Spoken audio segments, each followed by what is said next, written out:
بسم اللہ الرحمن الرحیم۔ اللہ کے نام سے جو رحمان اور رحیم ہے۔ آل عمران نام۔ اس سورت میں ایک مقام پر آل عمران کا ذکر آیا ہے، اسی کو علامت کے طور پر اس کا نام قرار دے دیا گیا ہے۔ زمانہ نزول اور اجزائے مضمون، اس میں 4 تقریریں شامل ہیں۔ پہلی تقریر آغاز سورت سے چوتھے رکوع کی ابتدائی 2 آیتوں تک ہے اور وہ غالباً جنگ بدر کے بعد قریبی زمانے ہی میں نازل ہوئی ہے۔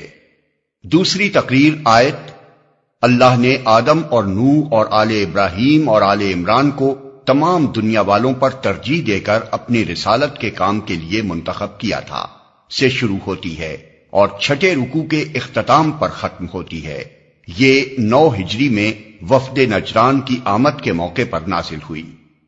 تیسری تقریر 7ویں رکوع کے آغاز سے لے کر 12ویں رکوع کے اختتام تک چلتی ہے اور اس کا زمانہ پہلی تقریر سے متصل ہی معلوم ہوتا ہے۔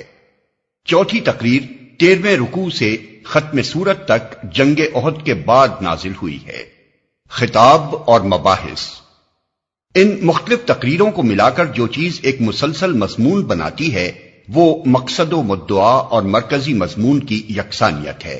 سورت کا خطاب خصوصیت کے ساتھ 2 گروہوں کی طرف ہے، ایک اہل کتاب یعنی یہود و نصارہ، دوسرے وہ لوگ جو محمد صلی اللہ علیہ وسلم پر ایمان لائے تھے۔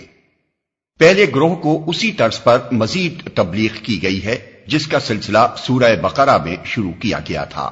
ان کی اعتقادی گمراہیوں اور اخلاقی خرابیوں پر تنبیہ کرتے ہوئے انہیں بتایا گیا ہے کہ یہ رسول اور یہ قرآن اسی دین کی طرف بلا رہا ہے جس کی دعوت شروع سے تمام انبیاء دیتے چلے آئے ہیں اور جو فطرت اللہ کے مطابق ایک ہی دین حق ہے۔ اس دین کے سیدھے رستے سے ہٹ کر جو راہیں تم نے اختیار کی ہیں وہ خود ان کتابوں کی روح سے بھی صحیح نہیں ہیں جن کو تم کتب آسمانی تسلیم کرتے ہو، لہذا اس صداقت کو قبول کرو جس کے صداقت ہونے سے تم خود بھی انکار نہیں کر سکتے۔ دوسرے گروہ کو جو اب بہترین امت ہونے کی حیثیت سے حق کا علمبردار اور دنیا کی اصلاح کا ذمہ دار بنایا جا چکا ہے، اسی سلسلے میں مزید ہدایات دی گئی ہیں جو سورہ بقرہ میں شروع ہوا تھا۔ انہیں پچھلی امتوں کے مذہبی و اخلاقی زوال کا عبرتناک نقشہ دکھا کر متنبہ کیا گیا ہے کہ ان کے نقش قدم پر چلنے سے بچیں۔ انہیں بتایا گیا ہے کہ ایک مصلح جماعت ہونے کی حیثیت سے وہ کس طرح کام کریں اور ان اہل کتاب اور منافق مسلمانوں کے ساتھ کیا معاملہ کریں جو خدا کے راستے میں طرح طرح سے رکاوٹیں ڈال رہے تھے۔ انہیں اپنی ان کمزوریوں کی اصلاح پر بھی متوجہ کیا گیا ہے جن کا ظہور جنگ احد کے سلسلے میں ہوا تھا۔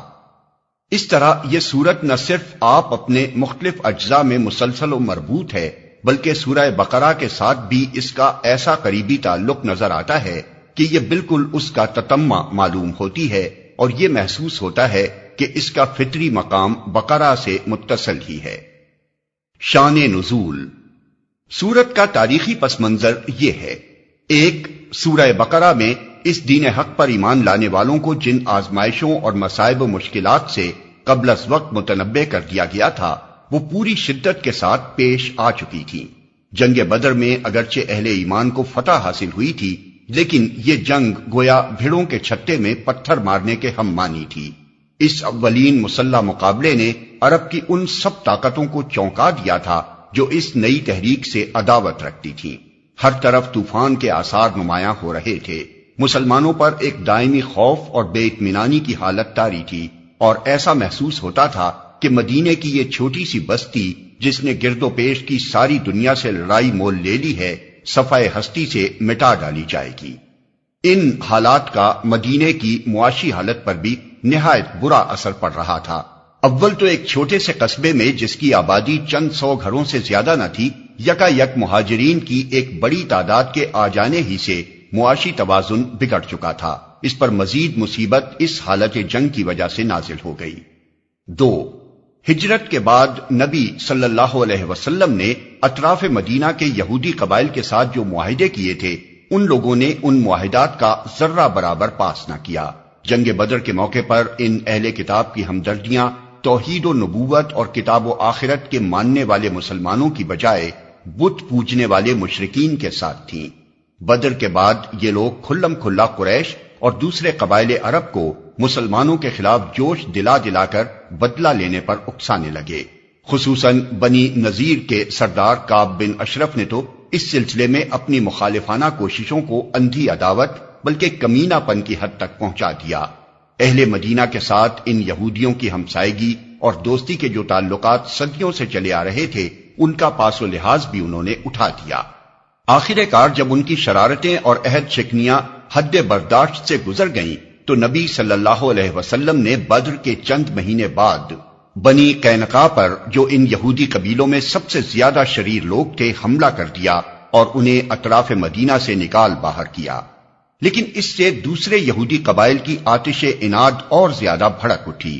انہوں نے مدینے کے منافق مسلمانوں اور حجاز کے مشرک قبیلوں کے ساتھ ساز باز کر کے اسلام اور مسلمانوں کے لیے ہر طرف خطرات ہی خطرات پیدا کر دیے، حتیٰ کہ خود نبی صلی اللہ علیہ وسلم کی جان کے متعلق ہر وقت یہ اندیشہ رہنے لگا کہ نامعلوم کب آپ پر قاتلانہ حملہ ہو جائے۔ صحابہ کرام اس زمانے میں بالعموم ہتھیار بند سوتے تھے، شب خون کے ڈر سے راتوں کو پہرے دیے جاتے تھے۔ نبی صلی اللہ علیہ وسلم اگر تھوڑی دیر کے لیے بھی کہیں نگاہوں سے اوجھل ہو جاتے تو صحابہ کرام گھبرا کر آپ کو ڈھونڈنے کے لیے نکل کھڑے ہوتے تھے۔ 3.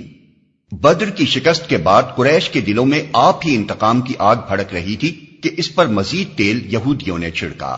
نتیجہ یہ ہوا کہ ایک ہی سال بعد مکے سے 3000 کا لشکر جرار مدینے پر حملہ آور ہو گیا اور احد کے دامن میں وہ لڑائی پیش آئی جو جنگ احد کے نام سے مشہور ہے۔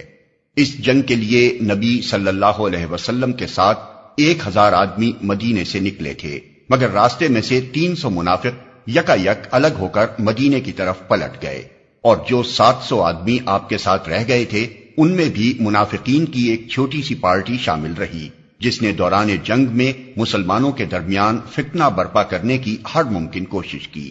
یہ پہلا موقع تھا جب معلوم ہوا کہ مسلمانوں کے اپنے گھر میں اتنے کثیر التعداد مارے آستین موجود ہیں، اور وہ اس طرح باہر کے دشمنوں کے ساتھ مل کر خود اپنے بھائی بندوں کو نقصان پہنچانے پر تلے ہوئے ہیں۔ 4.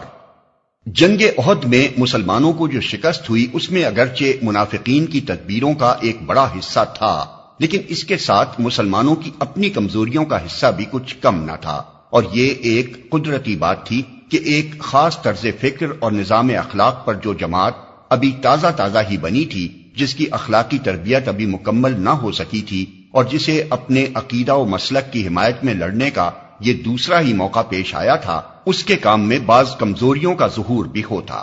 اس لیے یہ ضرورت پیش آئی کہ جنگ کے بعد اس جنگ کی پوری سرگزشت پر ایک مفصل تبصرہ کیا جائے، اور اس میں اسلامی نقطہ نظر سے جو کمزوریاں مسلمانوں کے اندر پائی گئی تھیں ان میں سے ایک ایک کی نشاندہی کر کے اس کی اصلاح کے متعلق ہدایات دی جائیں۔ اس سلسلے میں یہ بات نظر میں رکھنے کے لائق ہے کہ اس جنگ پر قرآن کا تبصرہ ان تبصروں سے کتنا مختلف ہے جو دنیاوی جنرل اپنی لڑائیوں کے بعد کیا کرتے ہیں۔